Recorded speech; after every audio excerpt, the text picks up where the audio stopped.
Good evening, everyone. Welcome back to another episode of Worldwide Football. As always, I'm your host, Connor Pajuelo, here with my co-host, Matthew Rothman, and our team member, Johnny. And right behind me, you see the big Megamind head company because it was his genius that propelled Bayern to a win over Real Madrid today. But before we get into the Champions League second leg results, Johnny has a hot take he would like to share with everyone. Now, Johnny, you have the floor. Please enlighten us with what you have to say. Well, everyone says that if Spurs go down, they're going to be the ones that come up immediately. I don't think they're going to come up at all. I don't That's think not that's Um, a hot ridiculous. take, to be That's honest. not ridiculous. That's not Yeah. ridiculous to say that, honestly. because if you look at all the clubs that have yo-yoed in the past, right? And by yo-yoed, I mean like get relegated, come back up, get relegated, come back up. Leicester, Norwich. Leicester, Norwich, exactly right. West Southampton. Brom, Watford, Southampton. Um, right? They were all struggling to begin with in the Prem, right? Or at least struggling for a while, where like they would go down, they would come back up. They didn't have relatively high squad values. They weren't at the prestige, dare I say prestige, for Tottenham. Um, yeah, like Tottenham, they're in serious trouble if they get relegated. Now they're what, 3 points Yeah, they're 2 points behind. off of Two West points Ham. behind West Ham for There's like what, safety. 5 games left. Six, I Yeah. think, but yeah, close to it. Yeah, none of They, the games that Spurs have are really any guarantee that they'll win either. Other than maybe I, Wolves, but I Well, mean, we'll even see. then, Wolves, Wolves have actually been tough to play against the I last mean, few Arsenal weeks. dropped points to them, so I wouldn't Yeah, be shocked if Spurs did the same. I mean, United dropped points to them earlier this year. That is So also true. yeah, And they just lost to um, Leeds. like the way I see it with Tottenham is if all their players, right? They have these like provisions in their contracts where, hey, they can basically leave, right? The few players that do stay, it might be the best thing that happens in their career, but you can tell that Tottenham, the mentality is just they don't care. Daniel Levy and the entire back staff does not seem to care, and it's gonna bite you him know, in it's the ass. hilarious Really, the fact that Daniel Levy leaves. They were terrible with Daniel Levy, and then when he leaves, they're even worse. yeah. I mean, Say what you want with there's the recruitment, the structure, the structure, the team, and honestly, just everywhere in general. I mean, granted, they also have like humongous amounts of injuries. Their arguably best player, Kulusevski, has been out for God knows how long at this point. And sure, but do you but see yeah, Kulusevski staying if he leaves or if Tottenham well, I drops? don't see Not a any team chance. signing him because I mean he's been injured for so long. Yeah.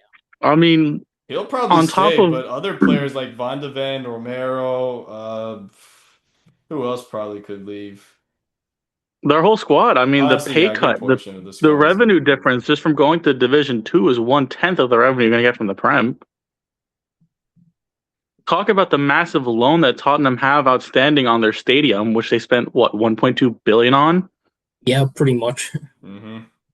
They're still paying that back, and if they only get 1/10 of their revenue now because they're in Division Two, they have to mass fire sale all their players if they even want a chance to pay it off and not default on their loan. Bargain sale, get it for cheap. I'll take Van de Ven and maybe honestly no, a Bergval. I'll take Van de Ven and Bergval. And so, sure, you have to slash the wage bill and you have to slash the player bill. You have no real money for signings. All the players that do want to go there or that would want to move wouldn't really want to go to Tottenham. They clearly don't have a winning mentality and they clearly don't care if they go down. Clearly. Their finances are going to be worse than Barcelona somehow, which is generally surprising considering that their managers have, or not managers, but like club hierarchy have stolen so much money from the club and from their fans. Yeah, at But least only one person pretty much stole money from our club, and that's Barto. The Real Madrid legend himself, Porto. not naming names, but yes. But yeah, Yeah, fair I enough, don't. John. I would agree with you. I don't see them going up immediately if they do go down. And if they Not do, only it's not that, they're not going to steamroll. They're not going to steamroll the league, but they probably would get like, qualification, playoffs, promotion playoffs. But even then, that's still technically a final. And we all know how Spurs do with finals when the stakes are I high. mean, look at them. They're fresh meat in the eyes of Division Two. Everyone's gonna be eyeing them. Everyone's gonna be wanting to play them. Tottenham, there's no VAR in Division Two. I mean, you see how shit the refs are in the Prem. Just wait till you see how bad they are in Division Two. Good fucking luck, I mean, honestly. look at Luton Town. Look at Watford. They're not Watford. Leicester. They're about to go down a third tier League One as well. So yeah, honestly, I don't see Tottenham as a team to yo-yo back up and quickly recover from this. I think this is catastrophic, No, and I no, don't think it's they gonna be realize that it's gonna either. be huge. No, they will when the finances get really, really hit and when literally majority of their players had to leave and they can't sign any star players. Yeah, they can't What sign they any do. players. No They'll one have wants no to play wage for the budget. They'll championship. be in massive amounts of debt, about to default on a huge loan.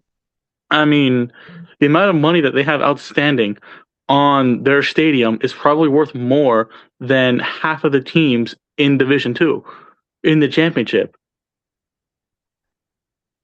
I don't think that's that absurd to say. It's not. But of Because I mean, course, if you that's look at something you want to bring. That's something that to be touched on if and probably when they get relegated. I'm still putting sure, my eggs in the basket that they do go down because it'll be funny. so then what do you think has a higher probability? Arsenal bottle it and come in second, and Man City inevitably win the league, or Tottenham go down? Oof. Oh fuck, that's a hard I one. think Because I Tottenham mean, going down just because like Arsenal's schedule and the season isn't the City would have to win as all tough. their games, Arsenal included, and would have to score like a fair amount of goals, and Arsenal would have to maybe drop a few more Well, points to not even have a necessarily because chance. City could just beat Arsenal and win against Palace, and then they'll have the goal difference. Yeah, that's what I mean. They'd have to score enough goals in order to, have a higher goal difference than them. So Yeah, I yeah, I mean, would you say saw. Spurs is higher to go down because if you look at like the Spurs, their last couple of matches, Brighton, that's not going to be easy. Yeah, Wolves away. We clearly saw what happened to Arsenal over there. Aston Villa, they're getting absolutely destroyed. Against Leeds, we just saw what Leeds did to United. So And I'm even not. then, you have to think Tottenham at home, they only have two home wins all season. And although it's not the last game day, but it would have been so poetic if it was. Chelsea, one of Chelsea. Tottenham's last games. It would be so funny if it's Chelsea to officially send them down to Division Two. that would be iconic. That would be Honestly, that Battle of the that that Bridge, would but be 10 times worse. Chelsea's trophy this season. It for sure as shit would be. Because I mean, look at Tottenham though. They have a revolving door of managers. Don't get me wrong, the Cherby's a really good coach. Tudor, he didn't know what the fuck he was doing, nor even if he did, I don't think there was really much he could have done. You could put No. literally anyone at Tottenham manager. At the end of the day, if the players and the backstaff just do not care, as is evident with the way Tottenham's entire philosophy has been the last 5 years, really the last 30 years, they just do not care. Um, there's only so much you can do. I mean, you could put prime Pep Guardiola, you could put prime um literally anyone, right? As the manager of Tottenham, given the whole shit show that they have right now, and their Duke Meister of a squad value, like good fucking riddance. Like I don't see Tottenham staying in the league. Um, Well, Aston Villa is now officially part of the Big Six. History. That's Premier League history right there. They Let's still go, have gents. And they still have a chance to win the Europa, so I am putting my eggs in the basket for them as well. All right. Well, thank you for that, Johnny. Now that we got that out the way, we are going to touch on to pretty much the last results of the quarterfinals. As we all know, my club shot themselves in the foot and also the ball sack because once again we are our own worst enemy and we can't stop getting red cards, much like Chelsea earlier in the season. yeah, these are horrible. Oh my God. What can I say? What can I say? We had it. We had it. The pressure was there. The press was amazing. We made Longley make mistakes like he used to make for Barca every single time he stepped on the field, and it was working. Even Ferran played well. I had to give Ferran his props. Even he played well. But The minute we capitulate, the minute we stop pressing, again, we concede the same type of goal every time. Ball in over the top on the wing, low cross into the box, and then the striker finishes. It's every single time. I seriously, I don't understand why. Why is this? Why are we so? Well, obviously we're so immature. Most of the squad is fucking kids. Most of the squad are kids. Our back line is kids. Kids. Can't you guys are too broke to sign Cancelo from anyone. Saudi, albeit he had honestly he wasn't even bad. He's not the worst out of the back line. Kunde, who's been ass all season, I'd cash in on him if be honest. Let's scam Chelsea for a signing. And and yeah, our center backs, the less said the better. None of them are good. Kubarski gets sent off, and then Eric does the same thing. Also, fuck the ref too. Somehow that was a foul, but the push on behind on Omo wasn't a penalty. I'm not gonna go so hard on the ref because granted, we were just ass. The minute we conceded the goal from Lookman, we stopped having as much we stopped putting as much pressure. We made the subs. Rashford came on, did fuck all, sent him back to Manchester. Pedri, that was probably Pedri's worst Pedri was game in a horrible. Barca shirt. He was absolutely dead. Gavi, of an ACL, not even back to full fitness, had a way better showing than he did. Levy came on, did nothing. Honestly, the only ones that could really hold their head up is Lamine, Ferran, Danny Olmo, and to some extent, and Gavi. Everyone else was just ass. I think especially when you look at the fact that Barcelona go up, 2-0 in that game, tie it on aggregate, you know, both basically off Atletico Madrid mistakes. You would think sort of, in that sense, not only would they continue attacking, but they also wouldn't be sort of too they would sort of have that understanding of not to be too vulnerable at the back because once like you concede that goal, Atletico is just going to go back into their own parking the bus, type of play that And they that's exactly wanted to what do up until happened. their That's mistake. exactly what happened. We were on their necks, and it took one moment for them to get their goal and just say, all right, we're going to play Haram for the rest of the game. How many chances, though, did we create even with the Haram? A lot. How many? We had so many chances, but literally, the only good forward we have is Lamine and Rafinha, but he wasn't starting, he was injured. Everyone else, Levy's old, Rashford is shit, and he's not even our actual player. And that's pretty much all our attackers right there. Ferran was actually decent this game. I gotta give him credit for it.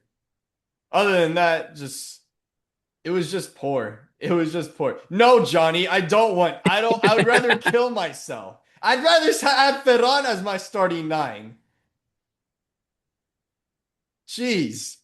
But nah, honestly, it was just again, it's the story of the better team doesn't always win. Because keep in mind, this is Atleti. But of course, they happen to always be the bogey team when it comes to playing in tournament style, competitions, knockout style competitions. It happened in the Copa. It happened here again against the exact same team. And honestly, I can really say this season for Barca is pretty much over. It's been disappointing because we lost out on two trophies. And really, the only thing to play for is the league, which at this point, no one really gives a shit about. Yeah, quite frankly. And it should be pretty much smooth sailing in the league because they're up 9 points now Yeah, in the league. pretty And much. Real I Madrid's always tripping over themselves every week. Hansi Flick, I love Flick. That high line, he's gonna die. That double-edged high line sword, he's gonna die on that. He's gonna play that until his last breath. Yeah, I mean, I will say, like, in terms of that, like, obviously, I would know like, when he coached at Bayern, that was always his MO. He would never go away from it. But it's always sort of clear that, a team, when they play in a flick type system, they sort of need the players to really fit that system. Of course, at Bayern, you would have had Alaba, who did struggle, especially in Flick's second season. But since he fit that system, it sort of did end up working out well. Who do you think Barcelona should get in? Because like Not I don't think Bastoni. they have. I like Yeah, Bastoni, but no way you're because I was thinking gonna this say I guy don't in a think high Bastoni. line is gonna be any. I have my doubts. Take the World Cup incident aside, when he sold his country out again.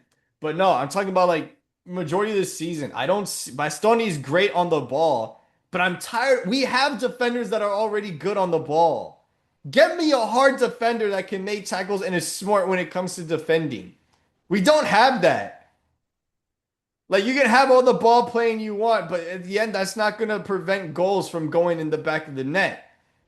I want either Marco Senesi, he's going to be free. Why not bring him in? No, Johnny, I don't want any of your shite defenders. You can add Kunde onto your collection of shite defenders for all if you want.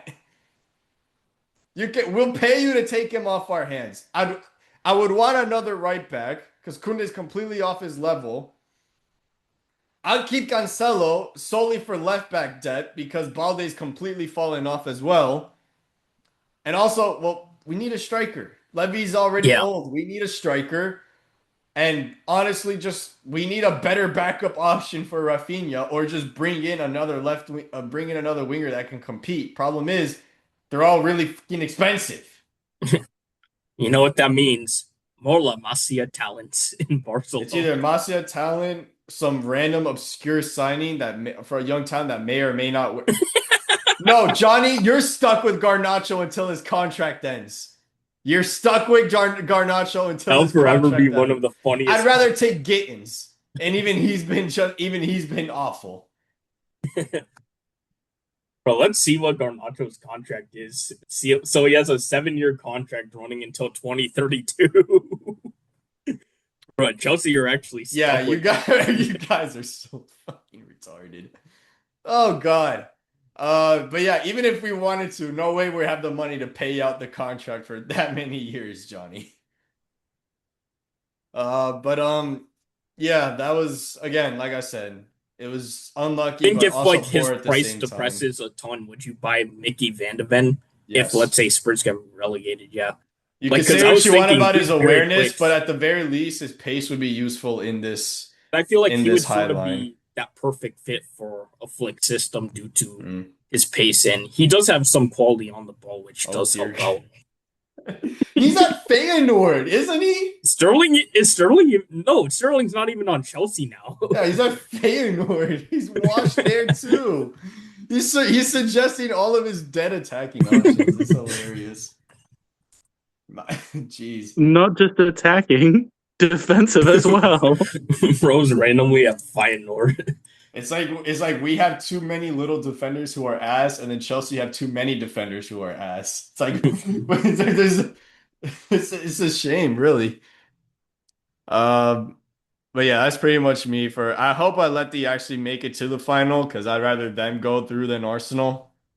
And yeah, that's pretty much it. Just for the record, if anyone's gonna ask about the Arsenal Sporting game, no one cares. That was I don't think literally any of them that was the most cares. predictably boring game I think out of any Champions League Yeah, and now match. the semifinal is gonna get even more boring when you have two Haram masters going at each other for 180 minutes. It's basically what did they say, the battle of the mid, except who's gonna It's not even. cause the It's biggest mid off. basically just Hitler versus Stalin. The PSG horrendous destroyed Liverpool. title. Everyone saw that coming. I do feel bad for Ekitike though. That guy. Yeah, that Say what you was want about the World Cup, but an Achilles tendon injury, he'd be lucky if he's back to what he was before, because that really yeah, derails a lot that's of people's usually a death careers. sentence. Like people talk about like ACL injuries and how that could sort of alter a player's like career. Achilles injuries are much, much worse. Like that's literally like your whole heel. It's something that, you can't even like properly walk on if you have a torn Achilles. So yeah, that's something that it's gonna take a long time till he's back. Wouldn't surprise me because they said 9 to 12 months. It wouldn't surprise me if he isn't back until let's say It's crazy next because month of Isak next only year. just came back, and now they Yeah. lost another one of their strikers. And And now, and from the looks Ekatike of is it, he's gonna probably, miss out on a big portion of next season as and well. unarguably, Ekatike has been Liverpool's by far and away their best attacker this season. I So mean, he's been out of that's form going to for be the a last, like, I'd say month and a half, but overall, he is their more productive attacker, which the only other one would probably be, well, Szoboszlai is not an attacker, so who would I say? he's a Verse? Swiss Army knife in a If I'm sense. saying verse, that means Liverpool's season has been an absolute dumpster fire. Yeah, quite literally. Yeah. I'm gonna go grab my charger. Matt, I'll let you take the reins on this one for the Bayern and the Madrid result. Yeah, so I mean that whole game as a whole, 7 goals in the second leg. To be quite frank, I really thought Bayern played really well throughout the game. I didn't really have too many, stuff to pick out for the outfield players. At least the main issue for Bayern, which is why you may be thinking, if Bayern played so well, why'd they concede 3 goals? Well, it's because our goalkeeper, who is the GOAT, unfortunately, this game for him was an absolute disaster. So you're up 2-1 on aggregate. Literally 35 seconds in, he's already giving the ball away, in his own half while keeping the goal wide open.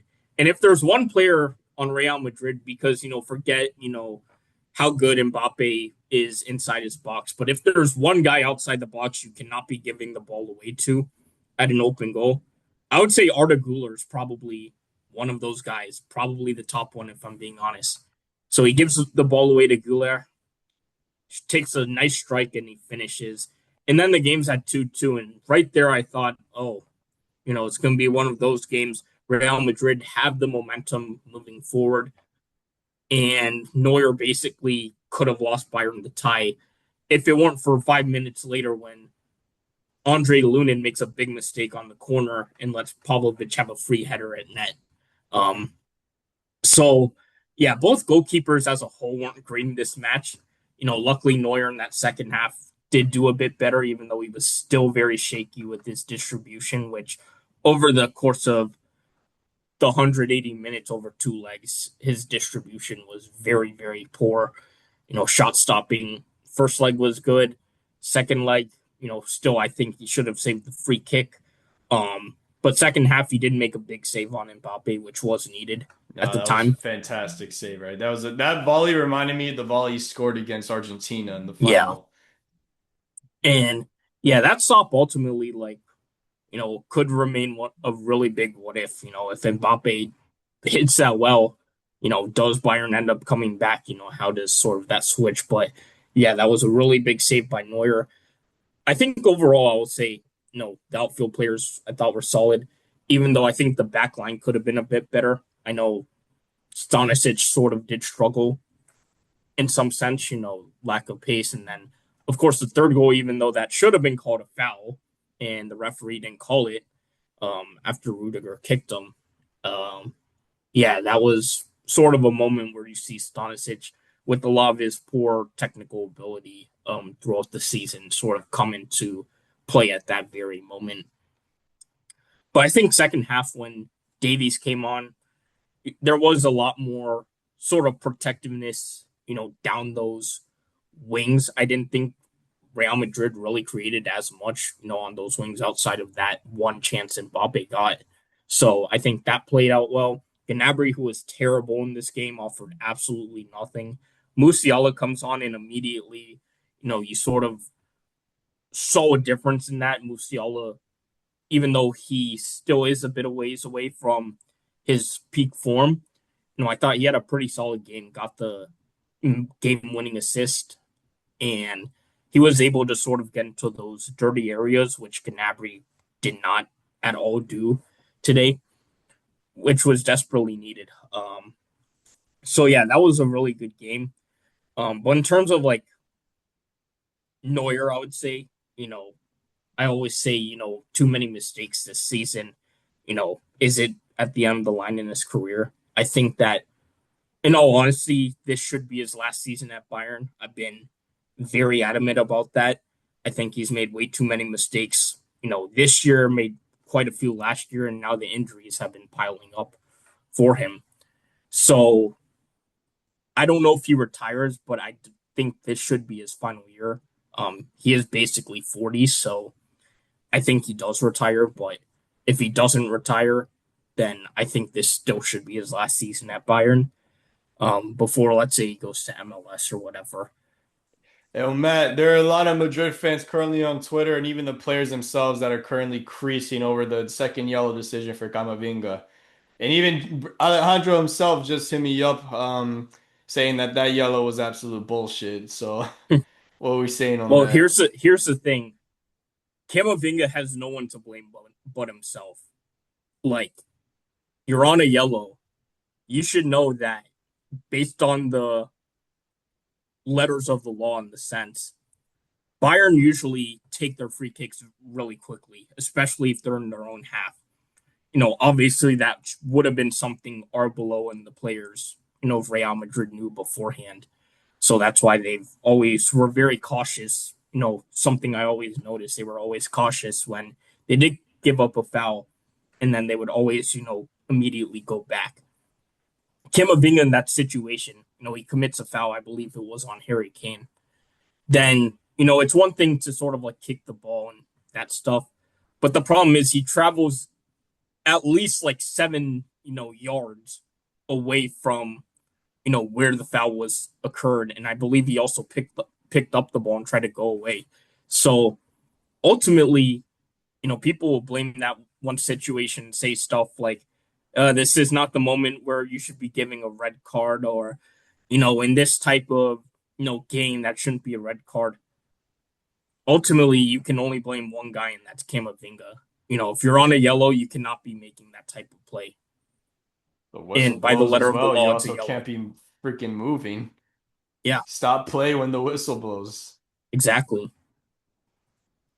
So But yeah. I just find it ironic that's just Real Madrid Yeah, fans it's who just Madrid to a have T. gotten so much in My recent club's years. know any better because a lot of them also do blame the ref for yesterday, but we also recognize our own shortcomings. Madrid will never do that.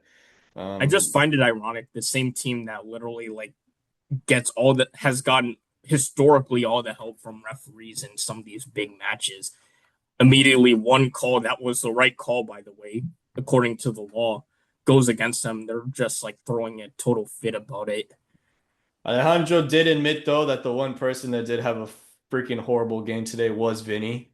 Yeah, he Definitely. was There he was that really one chance where I think he was one-on-one with Upamecano, and then he just straight up shot on his left and it went right to the yeah his stands. touches today were really poor, Vinny. The chance Like as I well noticed a that few times. Yeah, Mbappe skipped past Ta and he managed to actually put the cross in and he completely fluffed that chance. yeah, he had a few chances, but there was one moment in that second half where Upamecano made a mistake. Vinny's Oh in. yeah, that He touch takes a that damn near terrible set him touch to the through. side, and Upamecano catches up to him. So I I think mean, that good play really recovery summed up there from Vinny. Upa. Once again, another bozo moment coming from him, but at least he had the recovery to fix it. Yeah, exactly.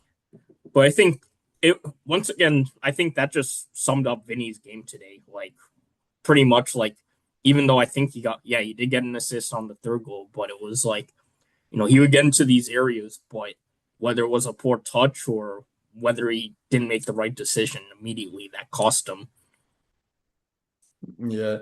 He also said he thought Guler and Mendy were quite good today. Shout out Yeah. Mbappe as well, and also Trent.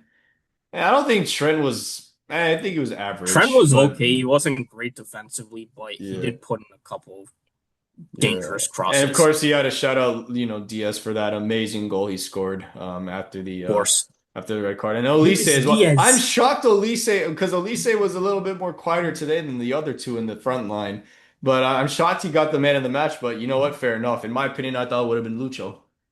Yeah, I thought Diaz would have won it, or even Kane. I guess they were so like hypnotized by that last goal and how great it was that they gave it I to just think he was the most Elise. dangerous. Granted, Kane was Yeah, also really good too. I just figured, Diaz was a lot more dangerous going I think forward. also the issue was is that, for example, when Davies came on that second half, Diaz immediately had sort of a runner that could get into that spot and sort of like stretch out the defense. Whereas even though I thought Limer had a pretty decent game, the problem is that anytime he goes forward, like no one's fooled by him. They know he's not gonna sort of have that impact, in attack that let's say a guy like Davies will have. So I think that's why I think a lot of the Real Madrid players, they really, including Mendy, they really keyed up into Olise when he got the ball because they knew even if he passed it to Limer when he was making a run, he would likely just not do well with his, final ball, on the cross. So I think that's sort of why he was Yeah, impacted. Limer is not really a very offensive-minded player, but it's good that both of your fullbacks, well, your starting fullbacks at the moment, are really balanced defensively. Say what you want 100%. about Stanisic. He has his moments, but overall he wasn't completely awful. Granted, a couple of times he was caught out of position, but you already know his main position is at right back. He just never plays there for some weird reason. Yeah. But uh, but yeah. So that's pretty much the Champions League quarterfinals. Matt, you don't have company for the next game, so that's gonna be Yeah. at Thanks, the ref. park at the Parc de Prince at the Parc de Prince, bro. That's gonna be quite difficult. But yeah, so much for I love how the commentator says something along the lines of companies normally is a person who is cool, calm, and level-headed, and then he proceeds to get a yellow because he Yeah. I got think he pissed. was also asked about that after the match. He was just like, yeah, I honestly didn't even realize I got a yellow because like he was just mad that like Just Stanisic like the hit. referee didn't realize that Camavinga was already on a yellow. It took the Bayern fans having to go like two for them to be like, oh yeah, you're right. Yeah, that I mean, I will say like even through both sides, that referee was a special breed of horrendous. Just you wait for refs this season, or his Like campaign has just been what do you wait for? ass. What do they even like? How do they even assign these refs? Honestly, They like take most an of them IQ just so test, and as long as you get past like like how is 50, Michael? maybe you're With fine. all due respect, how is Michael Oliver refereeing a quarterfinal match when he's one of the worst refs in the Prem? It's Like it, it brings the you it brings realize the how clicks in. how low that bar If you is? have you can't you need to have horrible refereeing in the Champions League to be even more entertaining. That's why a lot of them don't get punished for it. Pretty much. But yeah, just to end the video off, I'm gonna say this. Either one, if PSG or Bayern, either one of those teams win, go to the final. I guarantee one of those teams are winning it. I don't see, Hope so. I see maybe Atletico winning it, but not Arsenal. I don't see Arsenal. Bro, this dude's trying to jinx it. I Connor's a real sure as shit curse. hope Arsenal lose. Connor's a real curse, man. He's trying to jinx this. No, dude, relax. It's Arsenal. Whenever Especially Arsenal in the Barcelona, second half of the season. If you guys lose to the Arsenal and it's this second half of the season, Arsenal, you need to liquidate yourselves as a club. yeah, I would be so mad. Hmm. But all I know is that, like, since Barcelona lost on your birthday when you went to the game, anything that Connor says as a At, prediction, at least we didn't lose on my birthday this time, all right? Because it true. was 2 days. It was 2 days before. Yeah, So I'll enjoy the fact that both Spanish teams are gone. Somehow Atleti's the only Spanish team left, which is honestly quite hilarious. But you know what? Honestly, it's quite a bare balance. You have a team from Germany, France, England, and Spain. There you go. You know what that says about Italy? They all suck. but yeah, I mean, the national team sort of sums that up already. Lol. All right. Well, thank you guys for joining another episode of Worldwide Football. As always, it's been a pleasure. Make sure to tune in again for more additional content as we come forward towards the end of the season and the semifinals of the Champions League going into the World Cup. Be sure to keep updated on all of our social media. Thank you guys very much. Have a good night. Yep.